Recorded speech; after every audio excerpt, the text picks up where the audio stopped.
Hello friends, नमस्ते दोस्तों। बहुत सारे आप में से जो लोग थे ना, उनका कंप्लेन था कि सर आप ज्योग्राफी बेस्ड पे कोई क्वेश्चन नहीं सॉल्व करा रहे हैं। और इवन मेरा ये इंटरेस्टिंग सब्जेक्ट है, उसके बावजूद भी मैं बहुत दिनों से क्वेश्चन नहीं डाल रहा था ज्योग्राफी बेस्ड।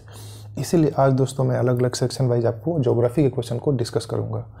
इसमें 10 क्वेश्चन डिस्कस करेंगे, नेक्स्ट वीडियो में नेक्स्ट क्वेश्चन, और उसके बाद में नेक्स्ट क्वेश्चन को डिस्कस करेंगे। चलिए, मैं खुद इसको क्वेश्चन को सेट किया है, तो बहुत इंपॉर्टेंट है आपके जेएनयू के एंट्रेंस के लिए, तो बहुत ही इंपॉर्टेंट है। यूपीएससी में इवन क्वेश्चन पूछे जाएंगे इससे, एंड स्टेट पीसीएस में तो पूछे ही जाएंगे। तो चलिए 1 बाय 1 करके क्वेश्चन को यहाँ पर समझने की कोशिश करते हैं। क्वेश्चन नंबर 1 से शुरू करते हैं। 3 स्टेटमेंट दिया हुआ है दोस्तों, और उसी में से आपको नीचे कोड के जरिए क्वेश्चन करेक्ट ऑप्शन को चुनना है। तो चलिए ऑप्शन पढ़ते हैं, पहले स्टेटमेंट पढ़ते हैं पहले।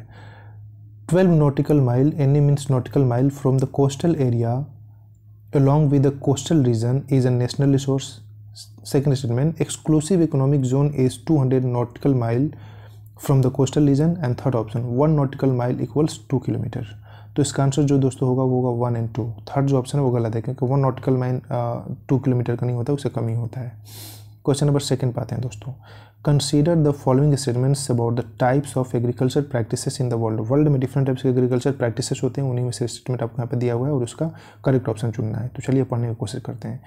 Primitive subsistence agriculture is practice mainly between 0 to 45 degree latitude in both of the hemispheres.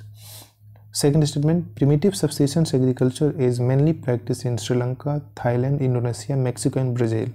Third option, this type of agriculture is practiced on the hill slope of the plateaus where there is no stagnation of water. And fourth number, its local name in Brazil is conuco। इसमें से कौन सा option सही है? तो दोस्तों इसका जो आंसर होगा वो होगा डी। डी मीन्स 2 और 3 इसका केवल सही है। यानी कि प्रिमिटिव सबसिस्टेंस एग्रीकल्चर जो होता है मेनली आपका Sri Lanka, Thailand, Indonesia, Mexico and Brazil में प्रैक्टिस किया जाता है। और इस प्रकार का जो एग्रीकल्चर होता है वो आपका मेनली हिल स्लोप पे होता है, जहाँ पर कि कोई भी पानी का ठहराव ज़्यादा ना हो। Next question, question number 3। Practicing primitive subsistence agriculture in north east India is known as. India के जो नॉर्थ ईस्ट में प्रिमिटिव सबसिस्टेंस एग्रीकल्चर का जो प्रैक्टिस होता है उसको क्या, किस नाम से जानते हैं? पोंडू, रोका, ताला, लदांग एंड झूम कल्टीवेशन के नाम से जानते हैं दोस्तों। इवन इंडिया में यह बैन भी हो चुका है। क्वेश्चन नंबर 4 पे आते हैं दोस्तों। Which of the following is correctly matched option. 4 option दिए गए हैं, कौन उसमें से सही मैच है देखना है। तमराई मलेशिया, झूम राजस्थान, मिल्पा मैक्सिको, मुजाले श्रीलंका। तो इसका ऑप्शन जो होगा वो होगा आपका सी। मिल्पा जो है वो मैक्सिको में जाना जाता है। ये भी प्रिमिटिव सबसिस्टेंस एग्रीकल्चर का अलग अलग नाम है, अलग अलग सिटीज़ में, अलग अलग कंट्रीज़ में और स्टेट में। तो इसका आंसर होगा जो सी होगा। क्वेश्चन नंबर 5 पे दोस्तों आते हैं। Read the following statements about the statements and choose the correct option. आपको 4 ऑप्शन दिए गए हैं, पढ़ के 4 स्टेटमेंट है, उसको पढ़ के नीचे का ऑप्शन आपको चुनना है। पढ़ते हैं दोस्तों। It is rainfed agriculture. Second statement, there is no use of artificial fertilizer and irrigation process. Third statement, this type of agriculture practice have been banned due to environmental problems. And fourth option, in India these are nowadays the area of rubber production. तो ये जो feature हैं चारों पर वो क्या दिखा रहा है, कौन से प्रैक्टिस दिखा रहा है एग्रीकल्चर का? Intensive subsistence agriculture, primitive subsistence agriculture, mixed farming and community agriculture. इसका आंसर होगा दोस्तों प्रिमिटिव सबसिस्टेंस एग्रीकल्चर। नाम जैसा कि बता रहे हैं प्रिमिटिव, पुराना, सबसिस्टेंस मतलब बस अपने खाने पीने तक ही सीमित हो, एग्रीकल्चर मतलब एग्रीकल्चर। क्वेश्चन नंबर 6 पाते हैं दोस्तों। Consider the following statements about intensive subsistence agriculture. 4 statement दिए गए हैं, पढ़ के उसको आपको इनकरेक्ट ऑप्शन चुनना है। South east Asia and south Asia are the major regions of the such agriculture practice. It is grown only in wet area where the amount of rainfall is more than 25 centimeter. Third option, there is more per hectare production as well as per capita production. Fourth, the problem associated with such practice is that it leads loss of soil fertility, soil pollution as well as no practice of crop rotation. तो इसमें जो answer होगा दोस्तों incorrect वो होगा 2 और 3। It is grown only in wet area where there is amount of rainfall is more than 75 centimeter, ये गलत है। And 3 option, there is more per hectare production as well as per capita production, ये दोनों option जो है वो गलत है, बाकी सब सही है। क्वेश्चन नंबर आते हैं दोस्तों 7 पे।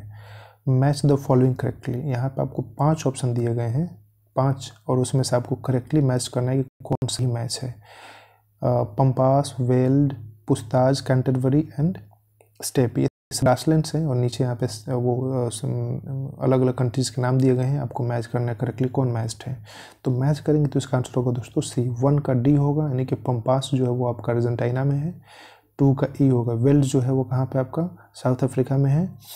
एंड 3 का ए होगा, यानी कि पुस्ताज जो है वो हंगरी में। ऐसे ही आप मैच करेंगे तो आप पूरा यहाँ पे देख सकते हैं। क्वेश्चन नंबर 8 पे आते हैं दोस्तों। Consider the following statements. 2 statement है, आपको ऑप्शन नीचे चूज करना होगा correct. Extensive commercial agriculture is mainly practice between 30 degree to 60 degree latitude in both of the hemisphere. Second statement, slash and burn agriculture practice is conducted between 0 to 30 degree latitude in both of the hemispheres. तो इसका answer जो दोस्तों होगा वो होगा सी। दोनों option इसका सही है। क्वेश्चन नंबर 9 पे आते हैं दोस्तों। Which of the following statements options are correctly matched. यहाँ पे 4 स्टेटमेंट और 4 ऑप्शंस दिए गए, उसको आपको देखने कौन सही मैच्ड है। एक तरफ कॉलोनी है, फिर मिडिल में आपका एरियाज़ है और लास्ट में जो है वो क्रॉप्स हैं। तो कौन कौन से क्रॉप्स जो है वो किस किस कॉलोनाइजेशन के जरिए ये बना हुआ था, कौन कौन थे कंट्री वाले, तो उसको आपको देखना है। Dutch, Indonesia, Malaysia and T, French, waste Africa, कोकोआज, Portuguese, Brazil and coffee, British Sri Lanka and coffee. तो इसका आंसर जो होगा वो दोस्तों होगा बी एंड सी ही केवल करेक्ट है। फ्रेंच जो थे उन्होंने वेस्ट अफ्रीका में कोकोआज का वो किया, एस्टेब्लिशमेंट किया। एंड पुर्तगीज जो थे ब्राज़ील में उन्होंने कॉफ़ी प्लांटेशन के लिए वहाँ पे प्रोडक्शन करना शुरू किया था, तो उन्हीं का लगाया हुआ था ये। तो दोस्तों ये 9th क्वेश्चन था और 10th क्वेश्चन को हम लोग आते हैं डील करते हैं। Choose the correctly matched options. यहाँ पे आपको दिया हुआ है नोमैड्स, ट्रांसहुमेंट्स एंड रैंचेस। देखिए पढ़िए, उसके बाद नीचे कोड के जरिए आपको करेक्ट ऑप्शन चुनना है। Nomads, for goods and grasslands move vertically, have their own houses not grasslands. Transhumants, not their own houses, horizontal movement, not have their own land, have only animals, Morocco and Mongolias.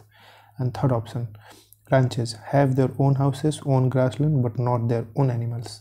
तो इसका answer जो होगा correct वो होगा आपका D, none of the above. ये तीनों option जो है दोस्तों गलत है, इसमें से कोई आपका आंसर सही नहीं है। तो ये दोस्तों हमारे पास में टोटल 10 क्वेश्चंस थे जो कि मैंने आपको अभी डिस्कस किया। नेक्स्ट वीडियो में 11th क्वेश्चन के आगे हम लोग डिस्कस करेंगे। Thank you so much.